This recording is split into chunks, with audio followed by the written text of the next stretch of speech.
Top of the morning to you.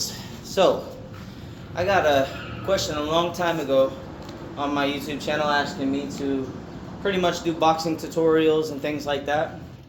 Never got the chance to do it. I mean, because I've been procrastinating on it for sure. You know, life is pretty busy. But I'll just go ahead and get into it. So, I find that the most crucial thing, or one of the most crucial things in boxing, is the fact that you need a really solid stance. So, it depends on whether or not you're left-handed or right-handed. I'm right-handed, so I have to keep my power side towards the back. Your power side is going to be the side that you write your penmanship with, you draw with, you eat your food with, whatever you work with, you shoot with, you know. It's your most dominant side. So a lot of times your most dominant side is going to be your most powerful side, and so what you want to do is you want to keep that towards the back. You want to keep it on the back shelf. Reason being is because the most important punch that you should learn and capitalize on is your jab. So I throw my jab with my left, and if I was a southpaw, which is having my left towards the back, now I'm going to throw my right as my jab. And eventually, if you can do both, that's fine, you know, but I would suggest that you really get super experienced with the sport and the science of it. That way, if you wanted to do jab, cross, switch stances, and then, you know, you can mix it up a bit. But a lot of times, even I'd say, if you're super experienced, I'd say still stick to your fundamental side. Because you can never go wrong with the fundamentals, honestly. So, back to it. Your right hand, this is for orthodox fighters. I'll really just capitalize on the orthodox fighters because I'm an orthodox fighter. So I keep my right to the back. It's right here next to my chin and next to my temple. So I'm like this the whole time. My jab is the same thing. It's right up to my temple. Elbow to my ribs. Come from the side. It's right there. That way I can either block my chin, I can block my head, I can parry, I can slip, and still be in front of my face. And I'm still able to be well guarded, well defended. That way, if there's any type of onslaught of shots coming at me, I always got something to block.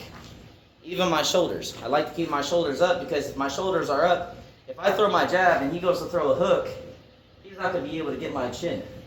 He can get my head, but he's not going to be able to get my chin. And ideally, that's where a lot of people try to aim for. They try to aim for your chin.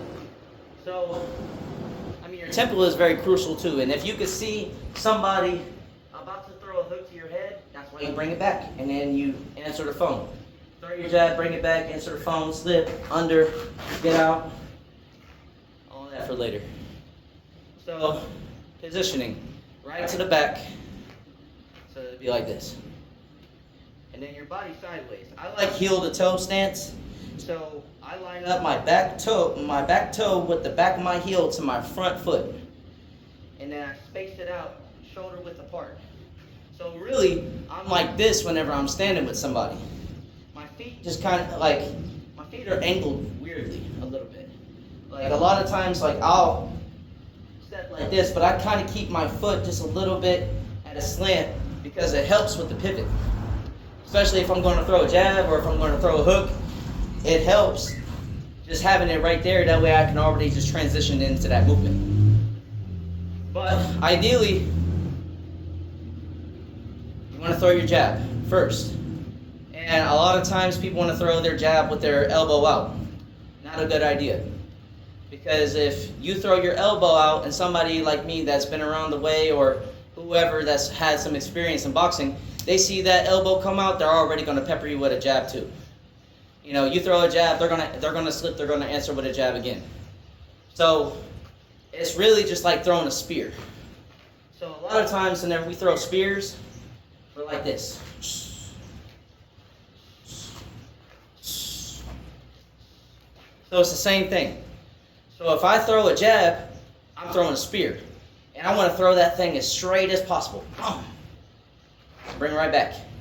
Really, I'm firing my elbow off my ribs. So if you kind of like plant your elbow right into your ribs and then just throw it off there in a straight line, you starting to get a good jab. Especially if you could throw it and then twist at the same time. But that pivot is crucial too, because if you go to do a step jab is where you just make this baby step at the same time that you throw your jab too.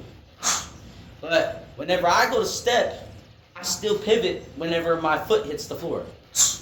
That way I still got that little bit of transition power into it and makes it more of a crucial shot to get off.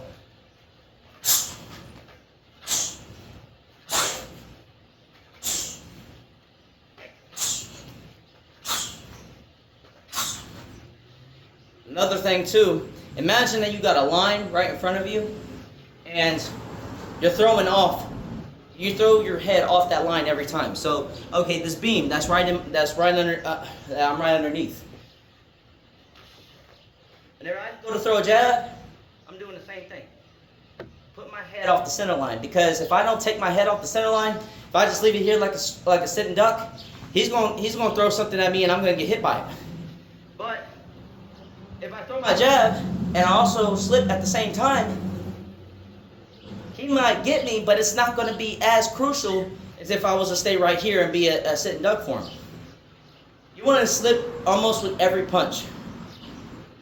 But really not a slip, but it's just moving your head, keeping your head off that center line. You keep it right here, you're going to get peppered. And I have a bad tendency of doing that still, because I have an iron jaw.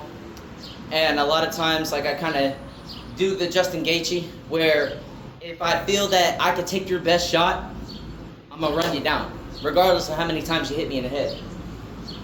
It's not a very good it's not a very good fighting strategy to do, but at the same time, it works.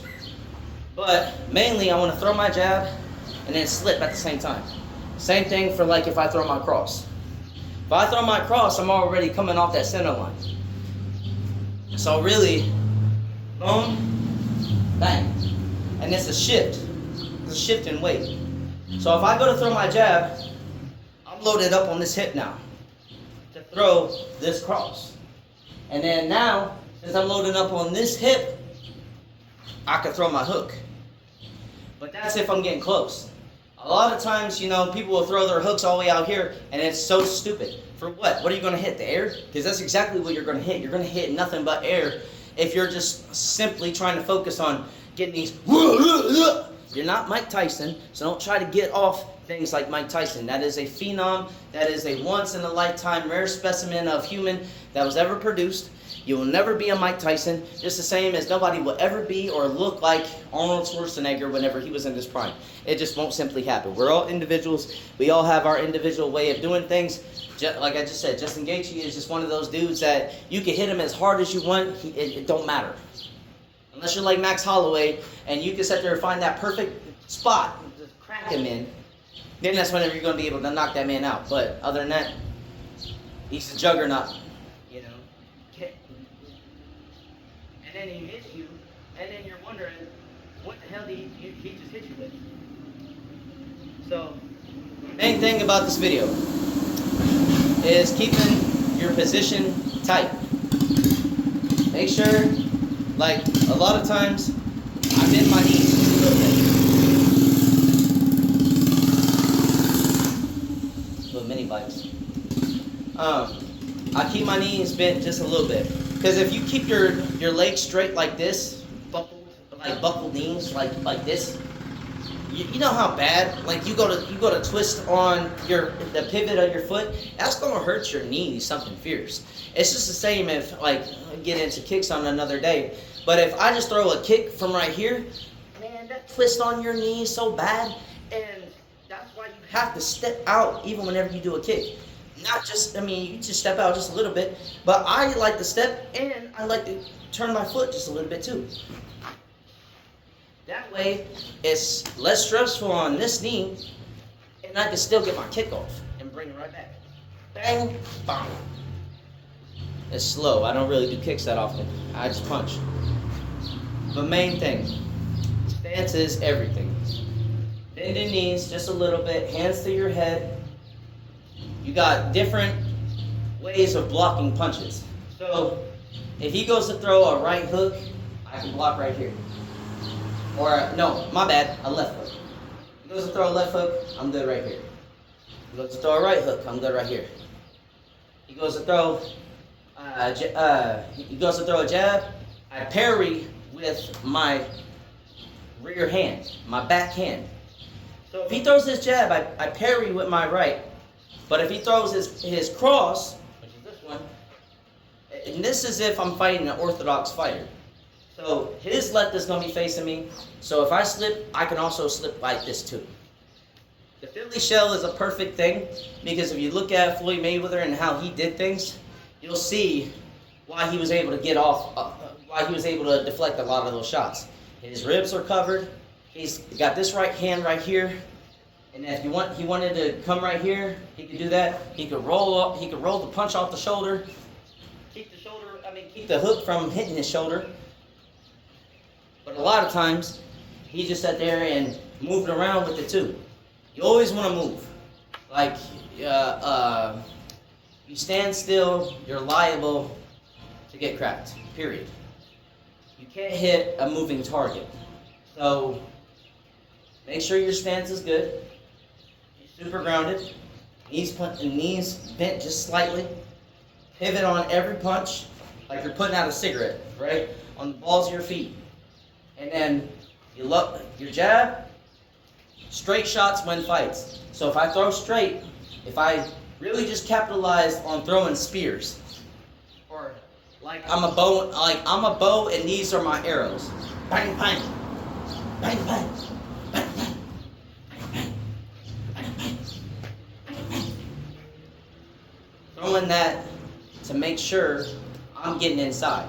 Just like I said, once you throw straights for so many times, if you are able to jab, jab, cross, and then you're inside of him now, bang, then that hook comes.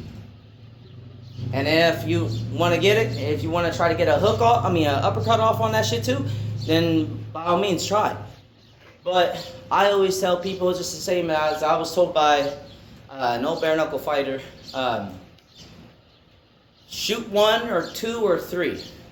But by 2 or 3, get out of there. Because if you stay in there too long, you're going to get cracked. So if I'm 1, 2, 3, and get back out. And 1, 2, 1, 2, 3, and it's just moving, you know, just making sure you're always unpredictable and you're hard to hit, and everything that you throw is with efficiency and precision. I don't care how, yeah, of course you definitely want to throw it fast and you definitely want to throw it with intent. You want to, every shot should be like a shot that you're trying to either set up a knockout or you're trying to knock a person out, you know? That's what your jab is meant for. It's meant to measure out your distance and to get your full extent of your reach into that, because if you're halfway doing a jab, you're not going to get as much power off on it. So you throw your jab completely straight out, and then you crack it. And if you crack them, you crack them. If you don't, you don't. But that's the main thing. You get that punch off, you bring it back, and same thing with that. Honestly, until you are able to get a cross off, I wouldn't even throw a cross. I would say, feel your opponent out. See how they react to your jab and to your movement. If I throw my jab and I feint, like I'm gonna throw a jab, but he moves this way, boom, I just lined him up for my cross. Same thing. If I see him move this way, and I throw my jab, and I throw a check hook from that same side. Caleb Plant does this, Canelo does this, and it works. You cannot tell me it doesn't work. Like you go jab, jab, hook, check hook. Like you're trying to film out, boom, boom. They move this way, bang. Then you crack them with that check hook, and then they're just like, what? What just happened? boom, bang, bang, and then you get back out. So if I throw jab, jab, bang, boom, out. But that wraps it up for this. I mainly wanted to get on here, talk about positioning, talk about having a very grounded stance, shooting nothing but straight shots, because straight shots will win fights, period. And a calm mind. Because if you go in there all emotional, and even in a street situation, I don't care. You could be the most fundamental, you could be the best fundamentalist in boxing, have the science down pat to where you think no average person can sit there and take you. But the moment that you get emotional or fear enters into your heart, you will lose. The moment you doubt yourself, the moment that you think that you are not going to be able to get that punch off, you won't. You gotta believe. Throw with intent. So if I do, so my main thing is, okay, I'm seeing him move this way. All right. Throw my jab. Bang! And I line him up for my 2 because he's going that way anyway. So he thinks I'm going to throw that jab, but he's going this way, getting lined up for my 2. And even if I don't get him with the 2, take the jab, check hook. Even if I don't get the check hook, now he's already in line for my 2 anyway. The main thing is following them. If they go that way, I'm going that way. If they go that way, I'm going that way. If they go that way, I'm going that way. And then look where we're at right here. I literally got you lined up to tee off on you. Especially if there's like some type of wall or ring, cage, whatever. Now you got nowhere to go. Now I could literally, if you wanted to go here, bang, I can get you right here. If you want to go here, bang, I can get you right here. And then right here, I just got nothing but straight shots. Bam, bam, bam. Bam, bam. Or uppercuts, getting inside, smothering them, hitting the body, coming up to the head. Bang, bang, bang, bang, bang.